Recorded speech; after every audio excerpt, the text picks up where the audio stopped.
Hello, everybody. Welcome to the Three Geeks podcast review of The Walking Dead. Anybody that follows the Three Geeks podcast, you know that I'm not the biggest fan of this show. I feel like it has a lot of potential, and sometimes they kind of squander that by making the seasons a little bit longer than they used to and just dragging out a lot of plot points. And sure, there was a little bit of the dragging out with the reveal in this episode, but I thought they handled it very, very well. We pretty much start off right where the last episode ended. We don't get a whole lot of information as to who got the bat. Spoiler alert on this review, there's going to be a lot of spoilers. But, Negan and Rick, they go off on a little road trip.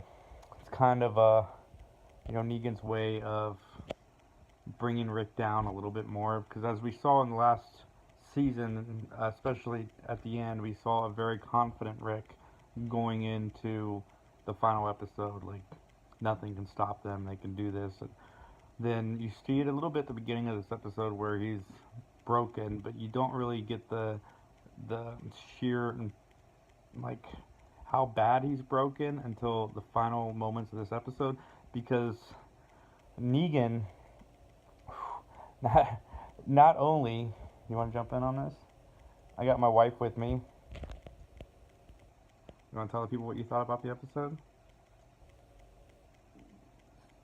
Not at all what I was expecting. I don't know what to say. Yeah, so they kind of tease you, but they don't because the first person they kill is Abraham, and I did a Facebook Live video reacting to it because I thought that was all we were going to get, and I'm like, Abraham, I mean, yes, he's a main character, but for me, he didn't have that emotional impact that, like, a Daryl or a Michonne or a Maggie, in my opinion, would have had. So, they hit us with that, and, it's kind of anticlimactic, at least for me.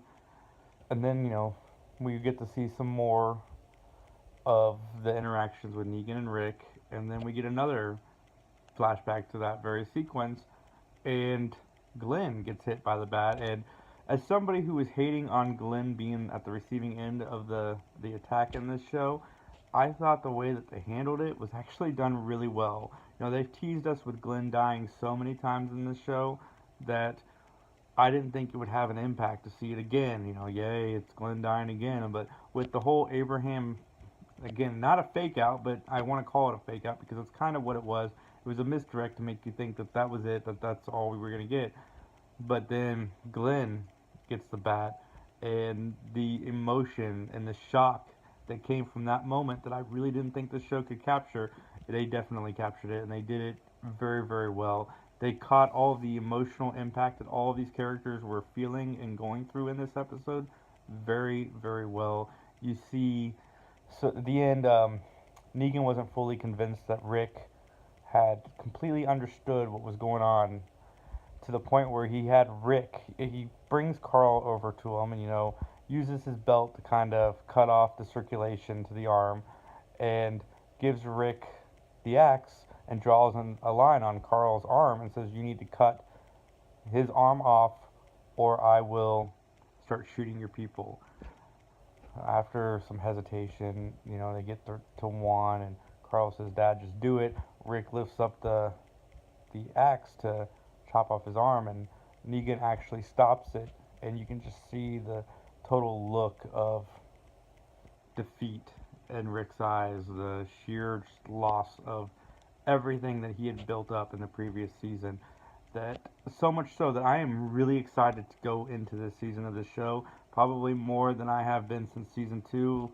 I'm one of the people I really like episode season two of The Walking Dead. I thought they had a lot of good character moments, and then after that, I thought the show really started to stretch its storytelling a lot more. But I'm really hoping that we're back because the emotion, just the acting on this show is great. Even during the slow episodes, the acting, they always have solid performances from all of their actors. I give this premiere a solid 9.5 out of 10. I thought they hit on every cylinder that makes this show good. Negan is not a villain to be played with, and they totally his homecoming party was amazing. I had my mom calling me a lot during this episode, asking me, who was gonna die, telling me that she was done with the show, she wasn't watching anymore. And then sure enough, she'd call me 10 minutes later, still watching it, to, pretty much complain about something else that had happened on this show. Liz, any final thoughts? You glad it wasn't Daryl? Yes. So glad. And my only complaint is Maggie, because I don't think Jason defends her and says that she's in shock. But if the father of my child just got his brains bashed in there, I'd be doing a little bit more crying about it. I don't even think I could get. I would probably be in the fetal position on the ground, crawling towards his body, not like up and like. Well, she did go towards the body once they left. Once Negan and his people left. I wouldn't. I would be crawling to your body because I wouldn't be able to. I couldn't. I wouldn't even be able to stand. I'd be freaking devastated, beyond devastated. And she's. I don't know. Maybe it's her acting or whatever. I just think her herself could have been a little bit more dramatic about that. Her man. Oh my god! And in his eye. That was fun. Like, I was just surprised. Like, Abraham was like, okay. Yeah, he's like, suck my dick. That was just like, alright, well, that's not who I thought it was going to be, but that's who it is. We move on with our lives. And then for them to be like, and now we're going to do another one. And then it makes you wonder, like, how many more are they going to do? But, and then it's Glenn, of course. So, yeah, I think Maggie standing up was her way of, just like I said, she was in shock, one, and two, she didn't want anybody to take her any further because of what just happened, so she was going to go off by herself, and I think by her standing up was just her way of telling Rick, like, look, you need to go, I can do this because look what's already happened. But anyway, the show is definitely firing off on all cylinders. I cannot wait to see episode 2. We will not do a weekly Walking Dead recap, because, this show does have a lot of walking, but when something, big happens, like on this episode, when it's a big episode, we will come on and give you our thoughts, but let us know what you thought of the episode in the comment section below. Did you like it? Are you a Walking Dead fan? Are you happy with the outcome? Glenn, Abraham, do you wish it was somebody else? Let us know in the comment section below. Also, we did our live show tonight. Definitely check that out, 3 Geeks Podcast, on Twitter, Facebook, YouTube. My name is Jason. Have a great night. Goodbye.